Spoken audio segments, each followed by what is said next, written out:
여러분 삶에 지금보다 훨씬 더 나은 인생을 살 수 있는 기회가, 지금과는 다른 삶을 살 수 있었던 기회가, 여러분 인생을 정말 지금보다 훨씬 더 위대하고 가치 있고 존귀하게 만들 수 있는 기회가 정말로 어린 시절부터, 학창 시절부터 살아온 지금까지 과연 없어서 우리가 후회스럽고 탄식스러운 삶을 살아가고 있을까요? 제가 생각할 때는 아니에요. 어린 시절에, 학창 시절에, 청춘의 때에 분명히 그런 기회들이 수도 없이 내 삶을 지나갔을 거인데 우리는 뭐예요? 그것을 소홀히 여기고 가치 없이 여기며 언제나 내 곁에 있을 줄 알고 매일 반복되고 늘 값없이 주어진 그 기회를 보물로 여기지 않고 하찮게 가치 없게 오늘도 다루다가 완전히 그 기회가 박살나고 깨지고 없어졌을 때쯤, 그 기회의 소중함과 중요함을 알게 됐을 때에 이제 후회하고 탄식하는 인생들이 훨씬 더 많다는 거예요. 여러분, 오늘 여러분 이 시간에 우리에게 주어진 지금 내 삶에 가득하지만 언젠가는 너무나도 소중했다는 걸 깨닫게 되고 후회할 그 기회들을 붙잡을 수 있기를 주 여러분 축원합니다. 도전할 수 있는 기회, 돌이킬 수 있는 기회, 변화할 수 있는 기회, 더 비상하고 날아오르며 전진할 수 있는 기회, 행복할 수 있는 기회, 영적으로 은혜 받을 수 있는 기회, 하나님 나라 위하여 그 뜻 이루며 살아갈 수 있는 존귀함의 인생을 살 그 사명과 헌신의 기회, 여러분 그 기회를 여러분 어떻게 다루고 계십니까? 다윗의 오늘 이 평범한 하루는 다른 이들의 시선에서 여러분 그냥 기억도 안 나는 하루가 되었을 거예요. 여러분 우리는 다윗의 인생에 사무엘상 17장 오늘 이날 이 시간이 얼마나 중요해요. 이거는 다윗 인생뿐만 아니라 인류 역사와 세계 역사에도 기념되는 날이에요. 여러분 교회를 한 번도 안 다닌 사람도 다윗과 골리앗 싸움 다 알아요. 그게 사무엘상 17장에 있는 걸 몰라서 그렇지, 여러분 교회를 안 다닌 사람도, 오늘 절에 가서 불공 드리고 있는 사람도 이 날을 알아. 근데 여러분 이날 그 현장에 수만 명이 이미 40일 전부터 이 기회를 맞이했던 거 알아요? 하나님을 조롱하고 모독하는 블레셋의 장수 골리앗이 조석 아침 저녁으로 나와서 하나님을 비방하고 조롱할 때, 하나님의 살아계심을 부정할 때 누구든 뛰쳐나가서 시대의 영웅이 되고 하나님의 영광을 드높일 기회를 여러분 맞이했었던 거 알아요?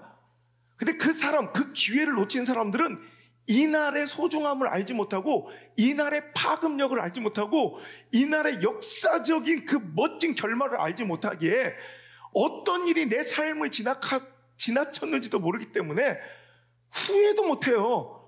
왜? 내 삶에 얼마나 위대하고 존귀한 삶을 살 수 있었던 기회인지를 놓친 사람들은 실은 이날의 의미조차, 이 기회의 존귀함과 엄청난 위대함조차 깨닫지 못하기에 차라리 여러분 후회할 수 있는 것이 복이에요. 어떤 사람, 왜 이렇게 요즘에 아멘을 안 하지? 내가 설교를 못하나? 아니면 자기들이 변했나? 아니면 배가 부르셨나? 여러분 심령의 가난함으로 여러분 이 설교가 전국 각지의 교회들이 여러분 엄청난 돈을 쏟아부으면서 여러분 듣기를 청하는 말씀이에요. 굳은 소리 들어가면서 거절당하면서 몇 년 동안 매달려야 일정 잡을 수 있는 설교를 우리는 매번 들으니까 이게 또 소중한지를 모르는 거야. 여러분 잘 들으시길 바라요. 그 안에 있는 수만 명, 수십만 명은 그날을 기억도 못해요. 근데 다윗만 그날을 위대한 날로 만든 거예요. 다윗에게만 특별한 기회가 주어진 게 아니라, 어떤 특별한 사람들은 특별히 기회를 많이 받는 게 아니라 누구나 저마다 기회가 있는데 그 기회를 잡지 못하고 놓친 채로 오늘도 하찮게 여기고 정말 무가치하게 사용하면서 그 기회를 잃어놓고 그 기회를 붙들고 살아가는 사람들을 여러분 부러워하고 불평하고 원망하고 시기하고 질투하는 루저의 삶을 살아간다는 거예요. 오늘 여러분, 다윗이 오기까지 아무도 그 기회를 알아채지도 못하고 잡지도 못한 그 기회를 다윗은 목숨 걸고 인생 걸고 머뭇거리지 않고 즉각적으로 반응하고 순종하고 헌신하고 도전했기에 그 축복과 위대한 삶의 주인공이 되었다는 거예요. 여러분, 우리 인생이 정말 지금과는 다른, 아니 내 인생은 끝났다 쳐도 여러분, 내 자녀들의 삶과 그 후손들의 삶이 내가 상상할 수준, 내가 예상할 수 있는 예측 가능성의 범위를 넘어서기를 원하신다면 뻔한 인생 살려면 그냥 그대로 살면 돼. 내 수준으로 살면 되겠지만 여러분, 두 가지 기회라는 측면에서 두 가지 교훈을 꼭 받고 새겨야 돼. 첫 번째, 나에게 주어진 그 하찮아 보이는 기회들을 보물로 볼 수 있는 지혜가 있는가? 두 번째, 그 기회를 주셨을 때 때를 놓치지 않고 그 기회를 누릴 수 있는가? 이 두 가지를 지금부터 잘 실행하고 여러분의 삶에 적용시키면 반드시 오늘부터 나은 내일, 여러분 기대되는 미래가 준비되고 있음을 여러분 기대하시길 바랍니다. 믿으시길 바랍니다. 3000년 전 이 어린 나이의 평범한 하루, 뭐 다를 것 없던 어느 날, 3000년 전 이야기예요. 고대 팔레스타인 이스라엘에 8 아들을 둔 이세라는 분이 막내 아들, 하찮고 보잘것없어서 아직 막둥이 막내 아들을 부릅니다. 얘 다윗아, 얘 아버지 무슨 일이에요? 너 심부름 좀 갔다 와야겠다. 아, 무슨 심부름이요? 너 그 양치는 거 잠깐 내려놓고 형들한테 좀 갔다 와라. 군대 면회 좀 갔다 와라. 8 아들 중에 3명은 20살 이상 장성하여 군대에 나가 싸움에 임해야 되는 거예요. 전쟁이 벌어지면. 그래서 첫째 형 엘리압, 둘째 형 아비나답, 셋째 형 삼마가 여러분 오늘 전쟁터에 나가 있는 거예요. 그래서 이제 다윗은 아버지의 심부름으로 형들 먹을 간식과, 지금 우리 군대 지민이가 가면 엄마 아빠가 막 갈비와 치킨을 싸서 가겠죠. 그것처럼 군대에 나가 있는 형의 이제 면회할 때 먹을 간식과 또 그 천부장, 그 부대장한테 우리 아들 좀 잘 봐달라고 치즈 10덩이를, 뭐 뇌물일까요? 감사의 표현일까요? 하여튼 뭐 관례일까요? 모르겠어요. 하여튼 이거는 형들 먹이고 이거는 누구한테? 천부장님한테, 이제 그 부대장님한테 갖다 드려라 해서 그 심부름을 다윗은 열심히, 그냥 여러분 이게 뭐 특별한 날이 아니잖아요. 뭐 야 내가 이제 가면 뭔가 시작되겠는데 이게 시작됐네 뭐 이런 게 아니에요. 그냥 오늘 평범하게 아버지 심부름을 하러 갔던 그 어느 날 가보니까 와, 엄청난 사건. 여기 막 수많은 이스라엘 백성들은 뭐에 쫄았는지 막 쥐새끼처럼 떨고 있죠. 저 바깥에 뭐 괴물 같은, 뭐 고릴라 같은 큰 놈이 서가지고 막 쩌렁쩌렁 외치는데 들어보니까 내가 사랑하는 하나님을 비방하고 모독하고 그 살아계심을 부정하며 니네 하나님이 진짜고 네 하나님이 살아있으면 누군지 나와서 나랑 겨뤄보자. 네가 이기면 내가 하나님 인정할게. 그 말을 듣고도 40일 동안 아침 저녁 2시간씩 그 얘기를 들어가면서도 한 명도 나가지 못할 때 다윗은 그 말을 듣자마자 오늘도 하나님의 영광 위에 하나님의 살아계심을 증명하기 위해 그에게 달려나간 거예요. 그 기회를 잡은 거예요. 여러분 그날 아무도 기억하지 못하고 지나가 버릴 그날, 사무엘상 17장 어느 해 어느 날, 그날은 다윗의 인생을 운명처럼 뒤바꿔 놓은 날이 된 거예요. 여러분 이걸 기억해요. 결정적인 순간은 항상 크고 위대하게 찾아오지 않아요. 아주 작고 평범해 보이지만 분명한 인생의 선택의 갈림길이 여러분 기회일 수 있습니다. 그 기회에 정말 잘 영적으로 분별하고 내 인생에 후회하지 않을 선택, 그 결정을 내릴 수 있기를 주의 이름으로 축복합니다.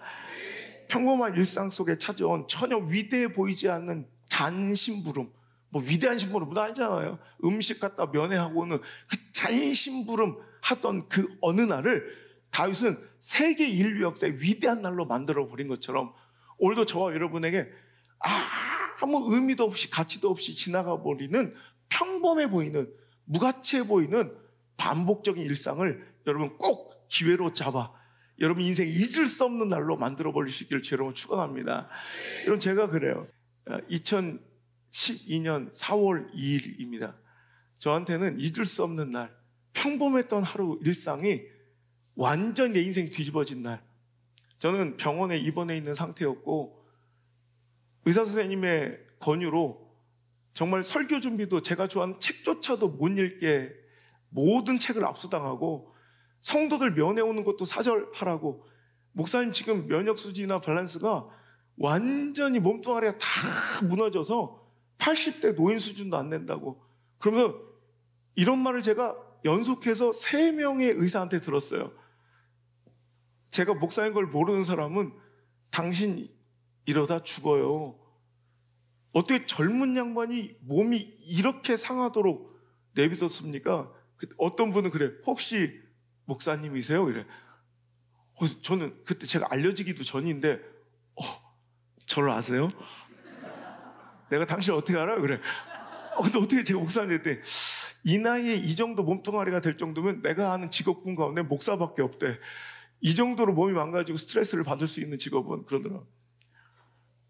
그래서 제가 누워서 꼼짝없이 책도 다 뺏기고 면회도 우리 성도들도 못 만나고 일주일째 링거만 먹고 영양제만 먹고 그냥 아무것도 하지 말고 제가 항상 입원하면 책을 몇십 권 갖고 와서 막 책만 읽었거든요. 그랬더니 책도 못 읽게 하고 그러니까 하루쯤 지나니까요 숨이 안 쉬어지기 시작하는 거예요. 여러분 아시겠지만 우리 교인들은 아시겠죠. 제가 하루라도 책을 안 읽으면 전 지금도 이렇게 태블릿이나 이게 화면으로는 저는 이게 습득이 잘 안 되고 종이로 만든 활자여야 돼. 우리나라 언어여야 돼. 그러니까 한국어로 쓰여진 종이 활자 이 책을 안 보면 막 하루 이틀만 안 읽어도 막 숨이 안 쉬어지고 막 진짜 호흡이 안 돼요. 막 미칠 거 죽을 것 같은 뭔가 이 강박증이 있어요. 그래서 문자 중독증이라는 강박증세가 있는데 이해가 안 되죠. 사람 세계는 참 이렇게 넓고 여러분 모르는 상황. 자기들은 대충 잘 살고 숨만 잘 쉬시다가 책만 읽으려고 그러면 막 가슴이 막 옥죄어 오고 숨이 안 쉬어지는 사람들이 여기 대부분일 텐데 하나님의 창조 질서는 다 다르니까 뭐 어쩔 수 없는 거지. 뭐 그렇게 살면 돼요, 그냥. 그러니까 제가 영국에서 유학할 때는 한글로 된 책을 구할 수가 없어서 그 한인 마트를 한 2시간 주일날 가서 예배드리고 나서 오면 거기 이제 월간지처럼 한국 소식을 이렇게 묶어놓은 한 달에 한 번 나오는 요만한 교민지가 있어요. 그 교민신문. 그걸 얼마나 소중하게 가져다가 막 아끼고 읽었는지 여러분 그날도 제가 막 책을 못 읽으니까 막 미칠 거 숨이 안 쉬어지더라고. 그래서 내가 집사람한테 몰래 전화를 했어요. 야, 미안한데 책 좀 몇 권만 가져다라 숨겨와서. 그랬더니 하도 의사 선생님이 강하게 뭐라고 하신 게 생각났는지 우리 집사람이 안 된다고, 의사 선생님이 안 된다고 했는데 어떻게 갖고 오냐고.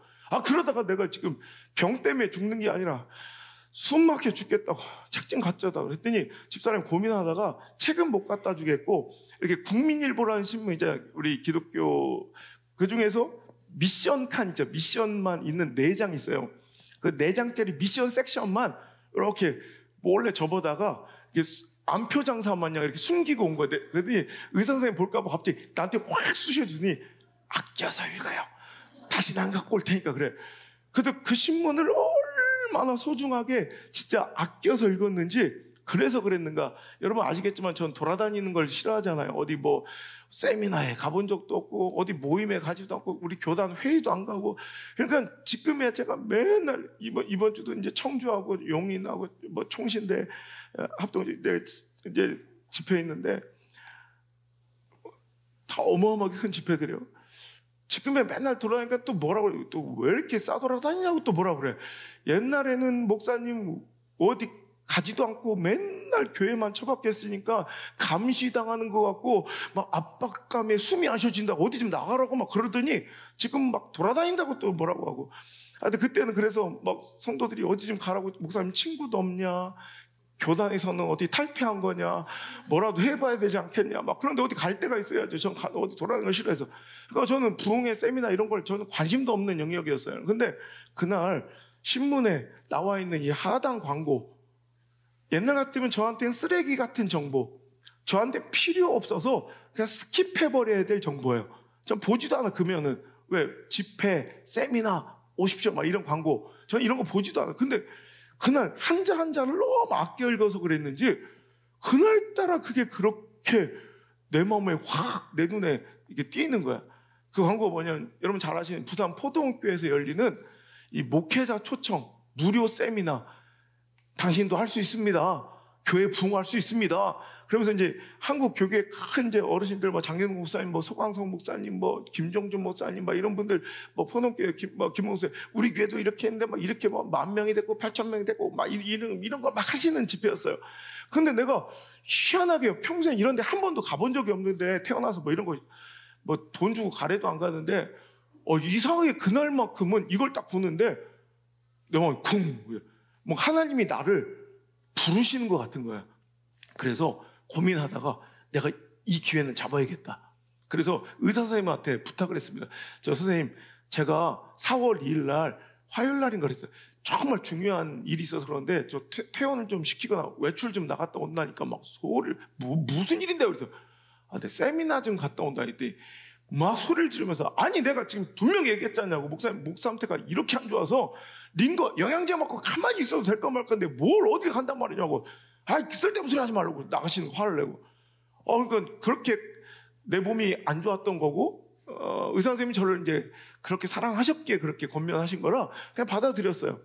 그리고 그날 4월 1일이 됐어요. 새벽에 일찍 깨서 기도하고 있는데 뭐랄까요, 뭔지 모르겠지만 엄청나게 큰 하나님의 역사가 내 옆을 이렇게 지나가고 있는, 이게 뭔지도 몰라.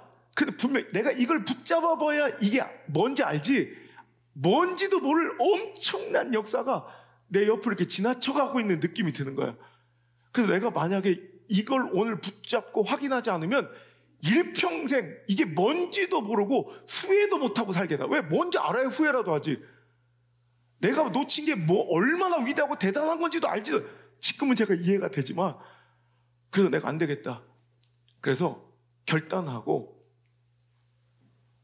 내 스스로 그 새벽에 링거를 뽑아버리고 옷을 갈아입고 병원을 도망쳐 나와서, 그때 이제 교회로 오더라고. 이제 그냥 바로 그 길로, 지금이야 이제 길이 좋아져가지고 한 1시간도 안 걸리는, 그때는 1시간 반 이상 걸렸는데, 가가지고 이제 포동교회를 갔더니 10시부터 시작하는 세미나인데 내가 너무 일찍 온 거예요. 8시인가 7시 40분인가 아무도 없어. 그래서 혼자 이제 기다렸어요. 근데 사람들이 막 오기 시작하는데 내가 딱 이 두 번째 요 자리 맨 앞자리에 앉았어. 근데 첫 시간부터 막 우리 하나님 살아계신 이야기를 막 장경동 목사님부터 나와서 하는데, 우리 교회가 아닌데 뭐 10,000명이 넘은 이야기, 뭐 소강성 목사님 얘기하는데, 다른 분들은요, 목회자가 그날 한 2,600명 정도 오셨는데 다른 분들은 이런 걸 하도 많이 들은 거야. 그러니까 내성이 생긴 거야. 그냥 무슨 얘기하면 하나님 살아계십니다. 그러니까 예 그래. 근데 나는 하도 이런 걸 안 해봐서 그런지, 안 들어봐서 그런지 막 한마디 들을 때마다 내 심장이 막 터질 듯 뛰는 거야. 그리고 그게 막 믿어지는 거야. 그리고 그 주인공이 내가 나라는 게 막 믿어지는 거야. 그래서 점심시간 됐는데요, 사람들이 이제 그 포동교에서 무료로 제공하는 점심을 쫙 먹으러 막 식당으로 내려가는데 나는 꼼짝도 할 수 없었어요. 그래서 이 자리에 앉은 채로 막 울면서 금식을 선포하고, 내가 하나님 나를 만나시고 쓰실 응답할 때까지 내가 죽으면 죽으리라, 내가 응답 받는 날까지 내가 금식하겠다. 그러면서 제가 하나님 막 울면서 하나님께 소리, 아무도 없는 빈 예배당, 그 큰 예배당에서 혼자 앉아서 다 밥 먹으러 갔는데 울면서 내가 외쳤다. 하나님, 나 자존심 상해서 더 이상 이 자리에 못 앉았겠습니다. 왜 내 하나님도 살아계시고 우리 교회 하나님도 살아계신 하나님을 믿고 있는데, 언제까지 우리들은 엑스트라처럼, 언제까지 우리 교회는 나는 엑스트라처럼 남이 전하는 살아계신 하나님 그 역사를 듣고 앉아 있어야 됩니까? 저를 좀 사용해 주세요. 우리 교회 가운데, 내 인생 가운데, 우리 성도들 삶 가운데 좀 역사하셔서, 봐라 우리 하나님 살아계시다고 내가 천하만방에 증거하며 목에 피가 터지도록 내가 하나님 말씀 전하고 다닐 수 있게, 나도 저렇게 좀 하나님 살아계심을 외칠 수 있게, 증거할 수 있게 나 좀 사용해 주세요. 하나님 나 좀 사용해 주세요. 하나님 나를 좀 붙들어 주시고 우리 교회를 사용해 주세요. 엉엉 울면서, 여러분 영양제를 맞아야 될 그 시간에 금식을 선포합니다. 이렇게 살 바야 난 살지 않겠으면 하나님, 나 사용하시든지 아니면 날 죽이시든지 엉엉 울면서 그 감동과 그 도전이 얼마나 컸는지 울고 있는데, 1시쯤 되니까 이제 다시 오후 세미나가 시작되니까 사람들이 막 돌려오는데 분명히 꽉 찼었는데 반절은 없어. 원래 목회자 세미나를 처음 가서 그때 처음 하는 건데, 원래 목회자 세미나의 양상이 그렇답니다. 은혜 받으러 왔다가 밥만 먹고 가지요. 그래서 목사님들 세미나 가면 점심시간 이후에 절반 없어진답니다. 한 1000명 이상 없더라고. 그래서 혼자 앉아있는데 1시부터 6시까지는요 어떤 사람이 와서 뭔 얘기하는지 들리지도 기억도 안 나. 막 하도 울어서 보이지도 않아. 막 그냥 하염없이 앉아서 울고만 있는 거야. 6시 딱 세미나 끝나서 이제 다 집으로 돌아가시는데, 저는 가만히 있을 수가 없어. 오늘 이 날은 내 인생의 특별한 날이 돼야 돼. 내 인생에 잊을 수 없는 날이 돼야 돼. 하나님 주신 기회야. 나 이게 느껴지는 거야.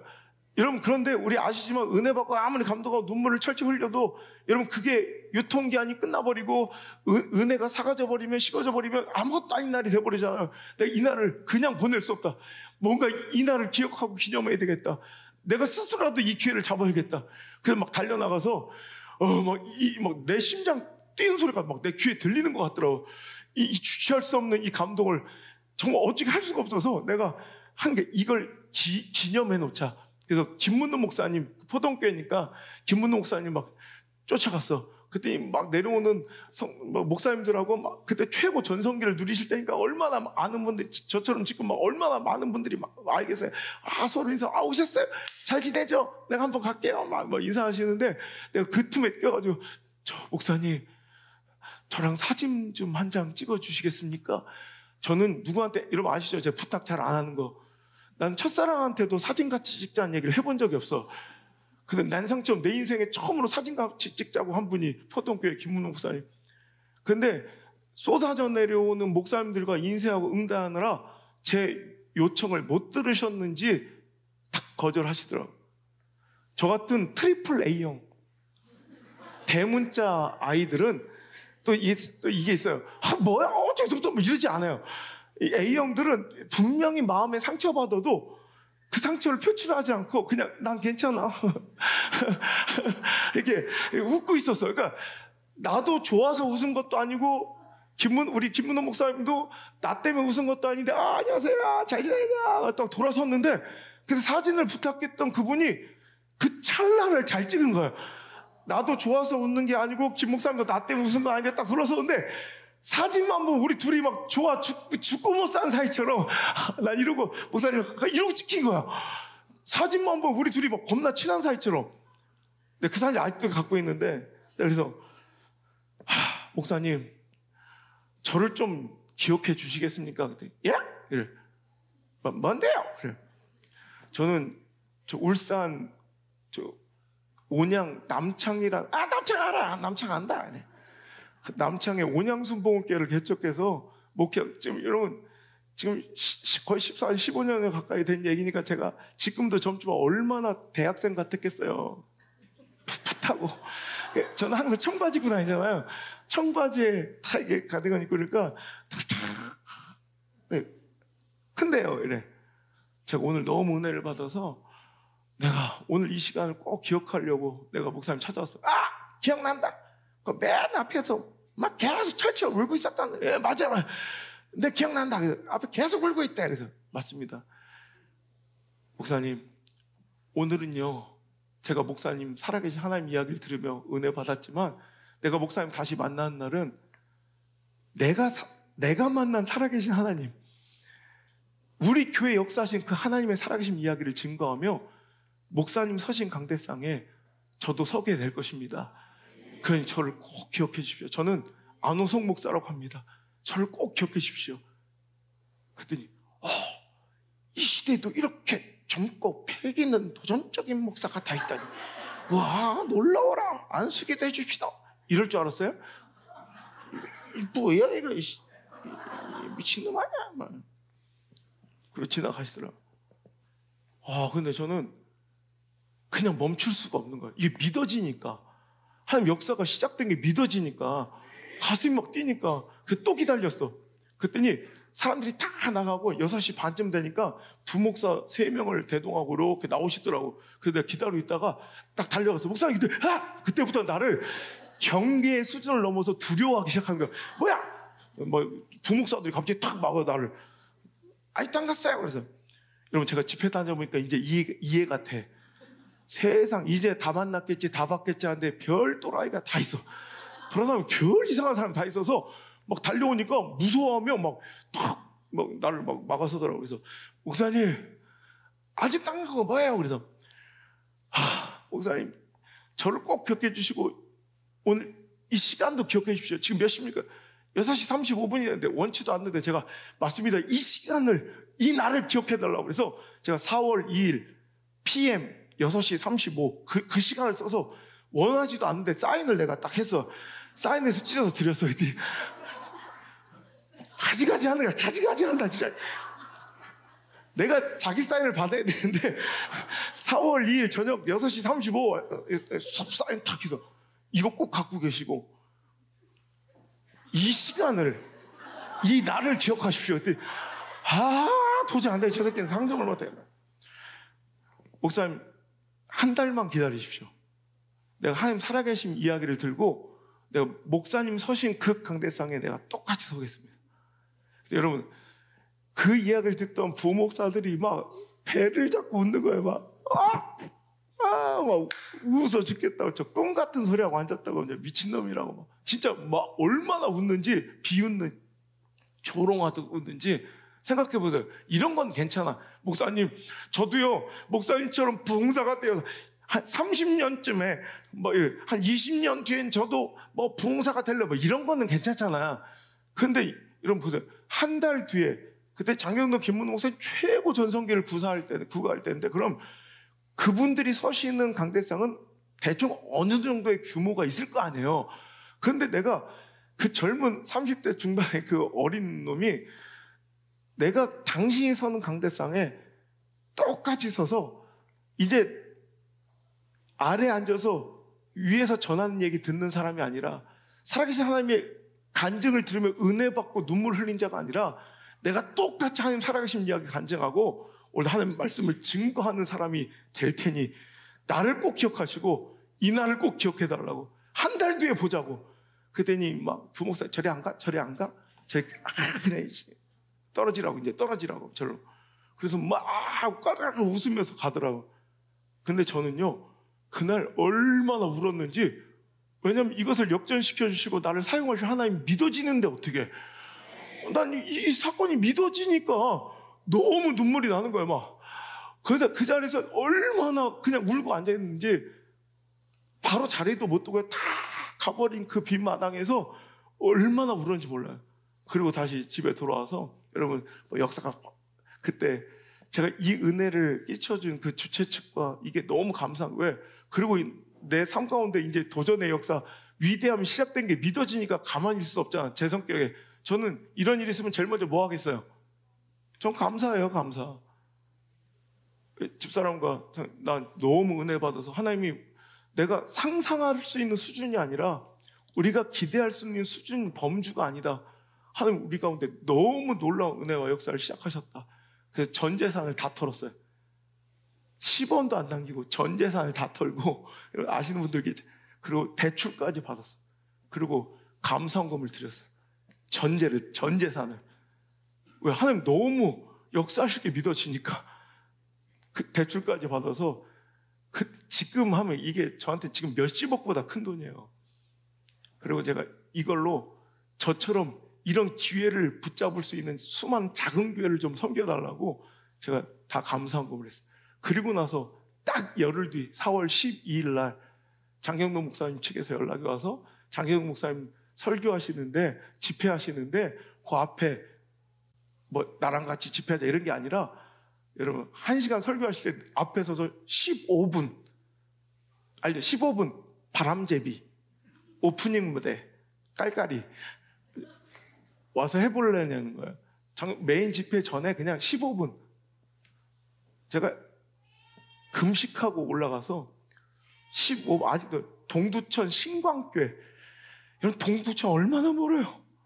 여기서 근데 그 10분, 15분 설교하러 이틀을 금식하고 올라가서 막 얼마나 눈물이 나는지 1,500명 앞에서 15분 동안 뭔 설교를 하겠어요? 1시간 50분도 나한테는 너무 작은데.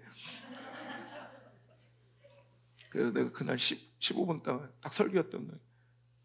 여러분, 우리 하나님은 지금 이 순간에도 시퍼렇게 살아계십니다. 이 한마디에 갑자기 장중이 울음바다가 돼. 1,500명이 다 울음바다가 된 거예요.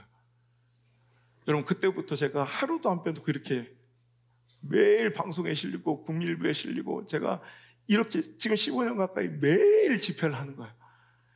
그러면서 이제 막 집회 요청이 막 쇄도하기 시작하는데 그날부터 계속 하루 막 일주일에 막 80개, 100개 이상 요청이 와. 그런데 너무 놀라운 일은 경남에 연합성회, CBS 주관으로 연합성회가 열리는데 나한테 와줄 수 있냐고 초청이 왔어요. 근데 그때 너무 놀라운 것은 날짜가 5월 3일인데 2명의 강사가 초청된다는 거야. 1시간은 안우성 목사님, 1시간은 부산 포동교회 김문훈 목사님이래. 보니까 정확하게 한 달 되는 그날에 정말로 그런 일이 벌어진 거야. 그래서 제가 딱 가서 먼저 이렇게 목사님은 요 앉아서 다음 시간 기다리고 계시고 제가 먼저 서서 딱 말씀 전하기 전에 혹시 목사님 제가 누군지 아십니까? 그랬더니 목사님 갑자기 기분이 상하신데 고개를 탁 돌려버려요. 왜 그런 거 하니까 이제 막 한국 교회에 매일 방송에 나오고 신문에 나와서 알긴 알았대. 근데 뜬지 고작 한 달 된 놈이 목사님 나 이렇게 유명해졌는데 나 누군지 알죠? 이런 질문인 줄 아시고 건방지다 생각해서 고개를 탁 돌리신 거야. 근데 목사님 혹시 한 달 전에 청바지 입고 저 시골에서 개척교회 하고 있는 한 목사가 찾아와 나를 기억해달라. 한 달 뒤에 우리 강대상에서 만나자 했던 거 기억나십니까? 했더니 갑자기 그걸 네가 어떻게 하냐는 눈빛으로 목사님 그게 바로 접니다. 그랬더니 예? 그리고 오늘이 그날 약속했던 딱 한 달 된 날입니다. 제가 약속 지켰습니다. 그리고 그날 저에게 정말 한량없는 은혜를 베풀어 주시고 그 기회를 주신 목사님 너무너무 감사드립니다. 인사를 드렸더니 김문훈 목사님 갑자기 막 눈물을 막 흘리셔. 근데 할렐루야! 근데 갑자기 뛰쳐 올라와서 내 손을 잡더니 내가 이 시대의 진정한 또라이를 만났습니다. 나도 또라이 소리 많이 듣는데 이건 보통 또라이가 아닙니다. 나는 큰 또라이, 우리 안 목사님은 작은 또라이, 우리 두 또라이가 앞으로 하나님 나라 크게 이뤄갑시다. 여러분, 그로부터 또 포동교회 집회 요청 받아서 지금 코로나 기간 빼고 11년 동안을 제가 집회 가며 그 은혜가 너무 감사해서 목사님 만나 뵐 때마다 정장 한 벌씩 해드리는 거예요. 여러분, 그날 2,600명이 왔대요, 목사들이. 그날 그 은혜의 기회를 누구든지 하나님의 그 역사의 주인공이 되어 춤추라고 멍석을 깔아줬대요. 7천만 원 들었대요. 귀에 딱지가 앉아.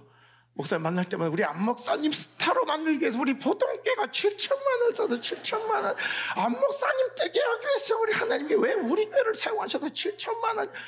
내가 그거 갚고 말해야지. 내가 그거 갚고 말해야지. 7천만 원짜리 멍석이 쫙 깔렸어. 근데 거기를 2,500명이요. 의미 없이 그날을 기억하는 사람 나밖에 없어. 그날 왔던 사람은 2,600명인데 그 멍석을 그냥 다 의미 없이 밟고 지나가며 어떤 이들은 밥만 먹고 중간에 또 가. 그런데 그 깔아준 멍석에 딱 한 사람, 안호성만 일어나 덩실덩실 춤춘 거야.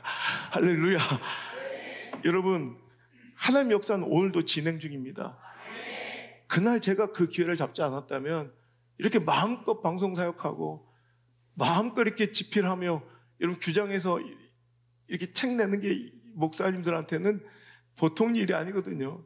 규장에 그것도 한 번 내는 것도 그런데 저처럼 메인 저자, 여러분 탑3 안에 드는 메인 저자가 돼서 이런 백지 계약서를 받고 마음껏 쓰고 여러분 마음껏 출판할 수 있는 또 신학교 강의와 또 전 세계적인 이런 선교 사역을 이 시골교회에서도 이런 일이 가능하다는 것을 하나님 알게 하시기 위해서 그 평범했던 이 어린 종, 정말 시골교회 그 작은 막둥이 다윗을 부르시듯 안호성을 불렀을 때 여러분 그 시대적 부정적인 골리앗, 비관적인 골리앗, 여러분 상황과 처지와 형편에 매몰되어 있는 여러분 하나님의 백성들 가운데 너는 칼과 창과 단창으로 나오거니와 난 만군의 여호와 이름, 네가 모욕한 이스라엘 군대의 하나님의 이름으로 내게 나아가노라 외치며 전진하며 하나님의 영광과 그 살아계심을 증거할 수 있는 기회를 저는 잡은 거예요.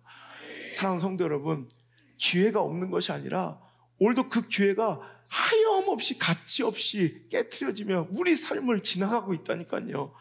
여러분, 그래도 어떤 사람들은 그 기회를 놓치고 탄식이라도 하고 그 깨진 그릇들을 보면서 후회라도 할 수 있죠. 여러분들 중에 수많은 사람들은 그 어마어마한 하나님 역사의 기회를 놓쳐버리고 그게 뭐였는지도 확인하지 못해 채 후회도 못하고 살아가는 인생들이 더 많을진데, 여러분 오늘 정말 소중하게 생각하시고 오늘 하나님께 우리에게 주신 그 존귀함과 위대한 삶, 특히 내 자녀들에게 물려주시는 멋지고 위대한 신앙의 유산들을 쌓아갈 수 있는 그 귀한 시간을, 그 기회를 여러분 꼭 붙잡으시길 주 여러분 축원합니다. 여러분 두려워 보여요. 다윗도 두려워 떨고 있는 사람들 가운데 상황, 처지, 형편, 감정 보았으면 못 갔을 거예요. 그 골리앗의 면면과 위용을 봤으면 못 갔을 거예요. 너무 두려우니까. 하지만 그 두려움을 뚫고 나갈 때 위대함은 시작될 수 있고 그 기회는 붙잡을 수 있을 줄 믿습니다. 제가 많이 얘기했죠. 이 스탠리의 이 위대함, 여러분 한낱 중소기업 아무도 알지도 못했던 인지도도 없던 이 스탠리 텀블러가 한국 땅에도 이렇게 상륙하여 인기를 끌 수 있었던 이유, 여러분 2년 전 2023년 11월 달에 있었던 원인 불명의 전소, 이런 화재 사건, 제가 그때 그 뉴스를 들으면서 제가 미국 집회하니까 그 앞에 뉴스가 CNN에서 막 나오는 거예요. 근데 길거리에 주차해 놓은 차량 하나가 그냥 원인 불명의 화재로 전소되었다는 뉴스예요. 근데 해필 그 뉴스에 나오는데 브라블라 들리다 갑자기 키아, 소렌토, 해필 그게 국산차예요. 그러니까 내가 괜히 미국인들한테 미안해지고 내가 괜히 사과해야 될 것 같고 막 괜히 그렇더라고. 근데 그 뉴스 가운데 더 화제가 됐던 것은 싹 타서 뼈다귀도 안 남은 모든 것이 다 전소된 차량 안에서 컵홀더에 꽂혀 있는 이 텀블러 하나가 발견된 거야. 그 차량이 다 녹아 없어질 정도의 화재 속에서 그 텀블러는 그대로 보존이 돼요. 하물며 그 안에 음료도 그대로, 그 안에 하물며 얼음도 녹지 않은 상태로 발견이 된 거예요. 그 텀블러가 바로 스탠리. 누님들 마오병, 보온병은 마오병 얘기하는 거예요. 그때만 해도 아무도 알지 못해서 무명의 중소기업으로 없어질 수 있었던 이 스탠리가 그 화재 사건으로 주목받기 시작했고 각광받기 시작해서 도대체 저 스탠리라는 텀블러는 뭐냐? 막 사람들이 오픈런을 해서 이 스탠리를 사기 시작했고요. 구할래야 구할 수 없는, 제가 지금 2025년이잖아요. 2024년도 제가 미국 집회할 때만 해도 스탠리를 못 구해서 난리예요. 패션 아이템으로 등극한 이 스탠리는 MZ세대들의 필수품이 돼가지고요. 스탠리 하나를 들고 다니는 게 유행이 됐어요. 그래가지고 지금 50불이면 5만원, 6만원이면 살 수 있는 이 스탠리가 당시에 리셀가로 품귀현상에 사서 명품처럼 되파는 게 유행이 돼서 리셀가로 무려 80만원에 팔려요. 80만원. 당시에 제가 미국 가면 왜 그런지 저는 알지도 못해요. 자꾸 난 보물 도자기인 줄 알았어. 갑자기 뭘 그래서 목사님 귀한 겁니다. 보니까 다 텀블러예요. 텀블러. 우리 찬장에 스탠리만 한 50개 있어. 그래서 여러분, 그러니까 사람들이 텀블러 막 스타일이 있어요. 여러분, 난 그때 이걸 본 거야. 와, 저 화마, 그 뜨거운 연단, 그건 고통스럽고 두려운 현장이었을 거야. 하지만 이 스탠리가 그 화재 속에서, 그 뜨거움 속에서, 그 불안하고 두려움 속에서 얼음을 끝까지 지켜내고, 여러분, 자기 자신이 견뎌냈더니 나의 가는 길 오직 그가 아시나니, 그가 나를 단련하신, 연단하신, 풀물불로 연단하신 이후에 내가 뭐처럼?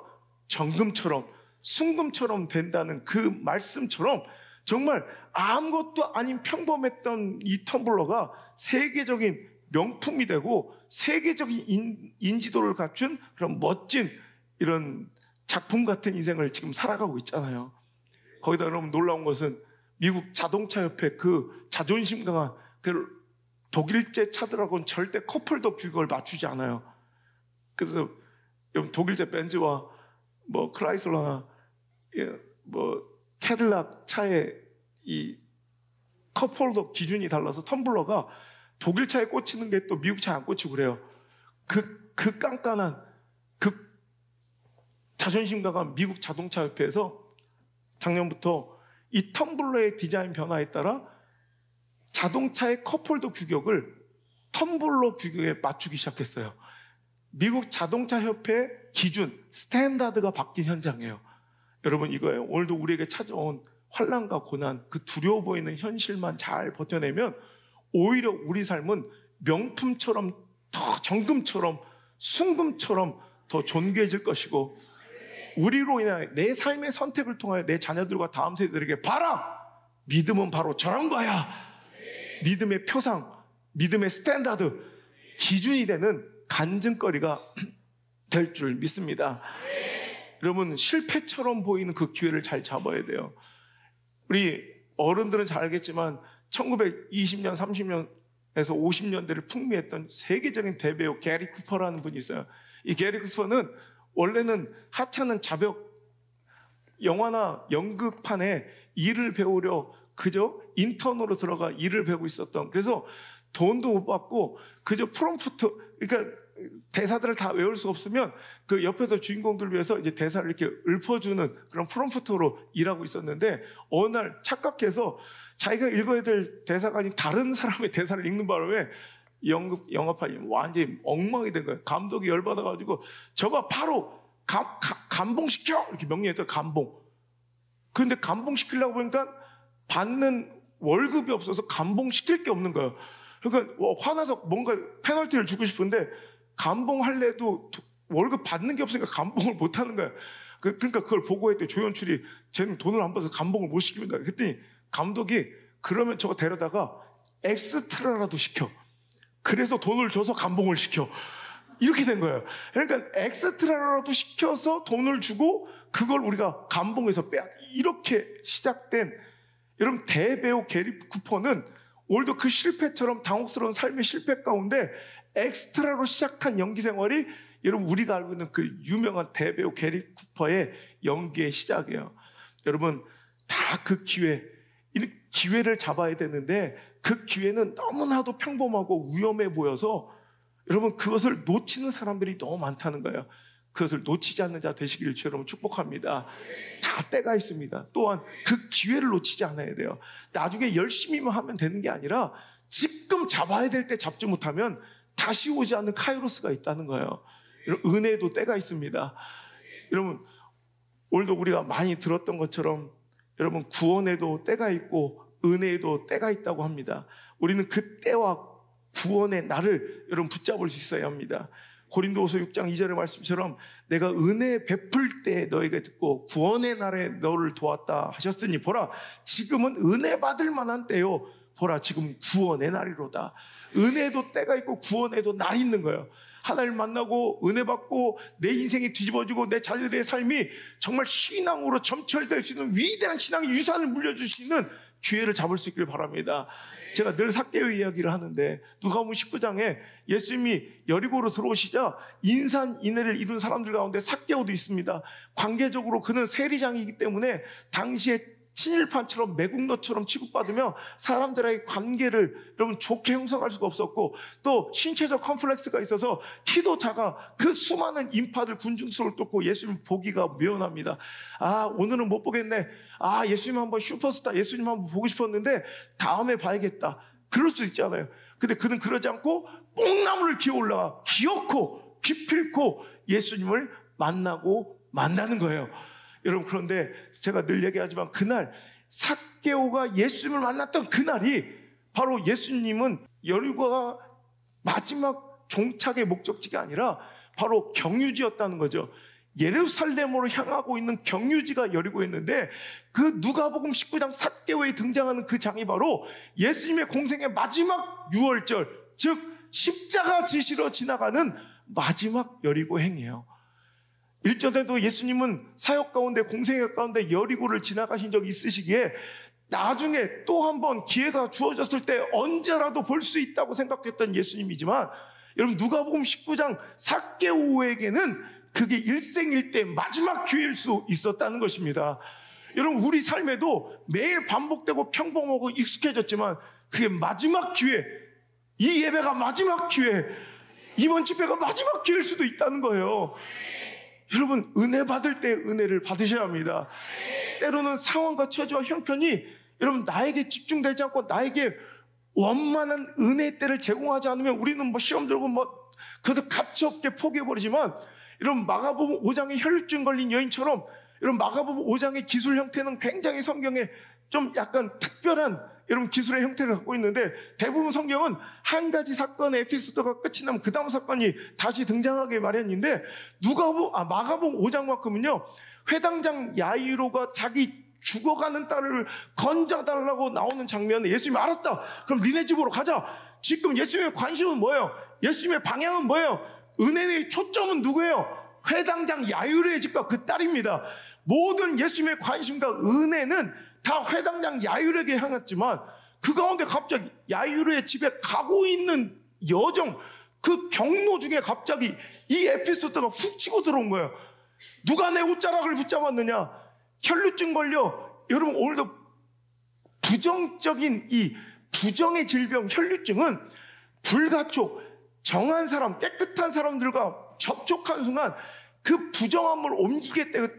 원래 혈루증 걸린 년이 12년 동안, 여러분 누가 내 앞으로 5걸음 앞으로만 가까이 오면 외쳐야 될 고지의 의무가 있어요. 저는 부정합니다. 가까이 오지 마십시오. 저는 더러운 여자입니다. 전 부정한 여인입니다. 라고 외쳐야 됐던 정말 처참한 이 여인이 그 수많은 인파를 끌고 회당장 야이로의 집으로 갖고 계신 예수님의 그 무리들을, 군중들을 뚫고 예수님의 옷자락을 잡는다는 건 참 고단했겠구나. 연약한 여인, 질병 걸린 여인이 참 수많은 인파들을 뚫고 예수님 옷자락 만지느라고 고생했겠구나 정도가 아니라, 율법상 그가 고지의 의무를 어기고 정한 사람들과 부딪히며 예수님의 옷자락을 붙잡는 것은, 여러분 이것은 돌에 맞아 죽어야 될 형벌이에요. 그 여인은 이 기회가 아니면 절대로 나는 회복될 수 없다는 그 신념과 믿음을 가지고 목숨 걸고 예배, 목숨 걸고 은혜, 목숨 걸고 예수님께 다가선 거예요. 우리에게 이 가난한 심령이 있는가 말이에요. 주시면 좋고요, 아니면 말고요. 주님 불러주시면 일하리이다. 하나님 말씀하시면 내가 갈게요가 아니라, 때론 나에게 그 은혜와 사명의 초점이 맞춰지지 않을지라도 나는 목숨 걸고, 여러분 내가 더 적극적으로, 왜 그게 진짜 가치 있다면 그래야 될 거 아니에요. 많은 사람들이 그렇게 돈에는 열망을 가지고, 여러분 뭐 성적 하나 오르고 스펙 하나 쌓는데 눈이 뒤집어지면 그렇게 난리를 치면서도 은혜에 대해서만큼은 어떻게 이렇게 관대하고, 어떻게 이렇게 욕심이 없고, 어떻게 그렇게 막 청렴한지요. 다른 건 그렇게 욕심 많고 참 탐욕스러운데, 영적인 부분과 은혜만큼은 어찌 그렇게 당신 그렇게 관대한지, 그렇게 청렴한지, 욕심이 없는지. 뭐라 그래요? 사명? 헌신의 기회? 은혜? 아유, 주시면 감사히 받겠습니다. 아, 불러주시면 확실하면 내가 일하겠습니다. 진짜 그게 귀한 거, 존귀한 걸 안다면 나 같으면 그러지 않겠어. 하나님 나 써주세요. 하나님 우리 가정 써주세요. 나한테 맡겨주세요. 하나님 우리 교회한테 맡겨주세요. 내 자녀들 좀 사용해 주세요. 이래야 옳지 않겠어. 그게 진짜 소중하다면 그래야 옳지 않겠습니까?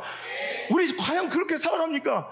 조원 선생님 부동산 정보, 주식 정보나 학위 쌓을 때는 그렇게 간절하고 열망하며 많은 것들을 소비하고 투자할 수 있는데, 은혜는, 헌신은, 순종은, 직분은, 사명은 주시면 받겠습니다. 여러분, 이거 과연 신앙, 믿음 있는 사람들의 모습일까요? 여러분, 안 되면 지붕이라도 뜯고 지붕이라도 뜯어서, 여러분, 중풍병 걸린 내 친구를 구원해달라, 말도 안 되는 상황적 형편에 지붕이라도 뚫고 그 은혜를, 구원을 받았던 여러분 그 친구들처럼 오늘도 우리가 은혜와 하나님과의 그 관계와 영적인 세계를 그렇게 갈증을 내며 갈망하며 목마른 사슴이 오늘도 이 은혜 아니면 내가 죽을 수도 있다는 그 간절함으로 달려나올 수 있는, 그래서 다른 어떤 것도 포기하고 여러분 손해를 기꺼이 감수하고 그 먼 거리도 달려나올 수 있고 이런 많은 것을 내려놓을 수 있는 그런 사명자와 예배자와 헌신자와 은혜를 향한 갈망자가 되시기를 주의 이름으로 축원합니다. 여러분, 충성과 순종과 헌신에도 때가 있음을 기억하시고 놓치지 않는 자 되시길 바랍니다.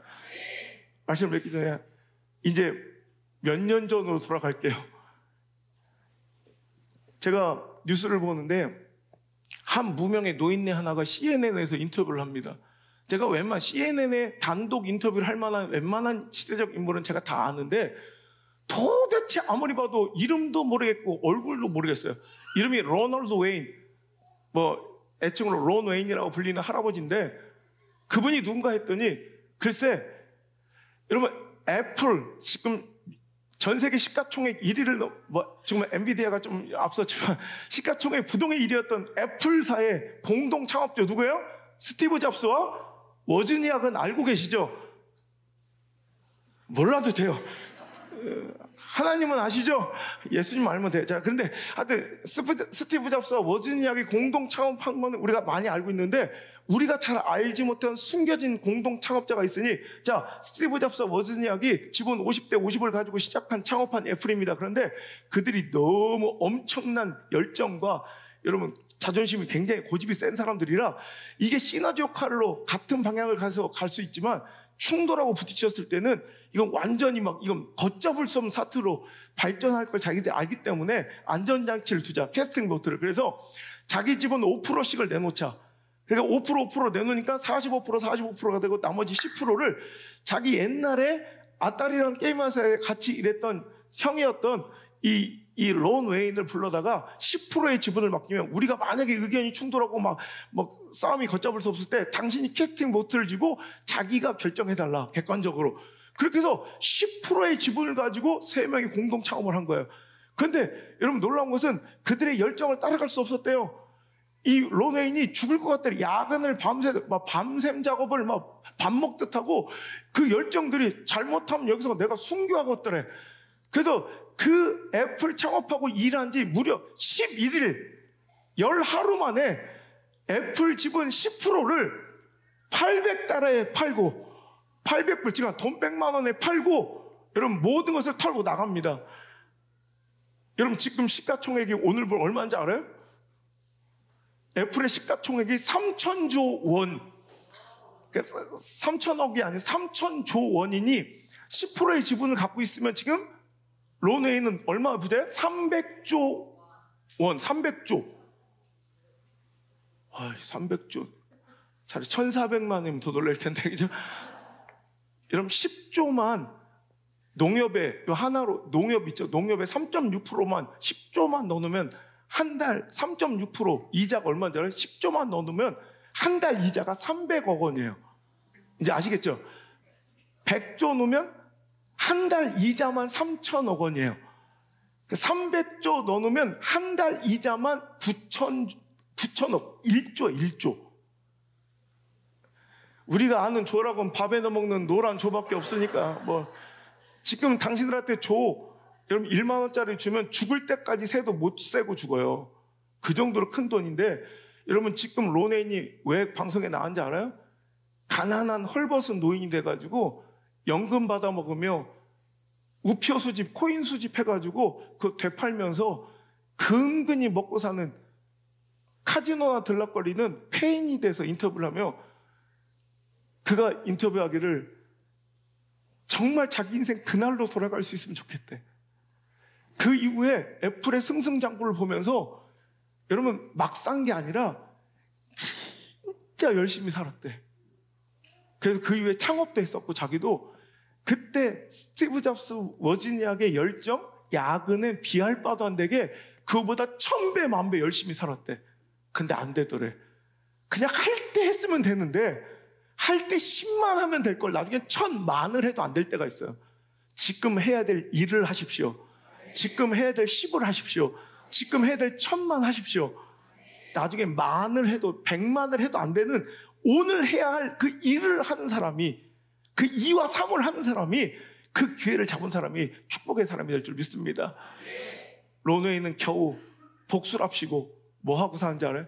자긴 지금까지 애플 제품은 한 번도 써본 적이 없대. 그 소심한 복수가 그가 할 수 있는 유일한 일이 되어버렸어요. 여러분 후회하며 사는 인생 되지 말고 오늘도 그래도 후회라도 할 수 있는 사람은 뭘 놓쳤는지라도 아는 인생이니 차라리 복입니다. 오늘도 다시는 후회할 인생 살지 말고 오늘도 하나님 주신 카이로스 멋진 기회를 주셨을 때 붙잡을 수 있는 멋진 종들 되시길 주님으로 축원합니다.